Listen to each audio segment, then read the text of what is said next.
Lunch box లోకి ఏం prepare చేసావమ్మా? ఈ రోజు చక్కగా కందబచ్చల కూర వండానురా. అబ్బా కమ్మగా భలే ఉంటుంది. సూపర్ ఉంటుంది. మరి దాంతో పాటు వంటలేంటి? ఈ రోజా చూడు ఏం చేశాను.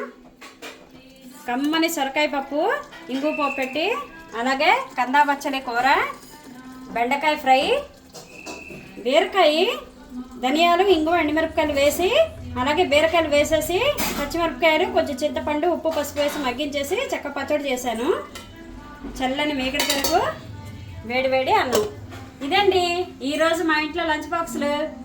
ఈ వంట చేశాను. పిల్లలకేమో కందబచ్చల కూర అది పెడతాను, అలాగే పప్పు కూడా పెడతాను. మరి మీ పిల్లలకి ఏం చేశారు, మీరేం చేస్తున్నారు? నిన్న ఉపవాసం చేశాను కదండి, కొంచెం చాలా నీరసంగా ఉంది. ఇంకో విషయం ఏంటంటే బెండకాయ పచ్చడి రెసిపీ అడుగుతున్నారు. నేను చాలాసార్లు చెప్పాను, ఛానల్లోకి వెళ్ళి లాంగ్ వీడియోస్ చూడండి, షార్ట్ వీడియోస్ చూడండి అని. లాంగ్ వీడియోస్లోని సెకండ్ వీడియోలోని చామదుంపల ఫ్రై, బెండకాయ పచ్చడి రెండు రెసిపీ చేసి పెట్టాను.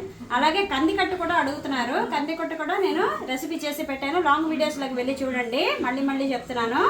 మరి ఈ వీడియో కనుక మీకు నచ్చినట్లయితే లైక్ చేయండి, షేర్ చేయండి, సబ్స్క్రైబ్ చేసుకోండి.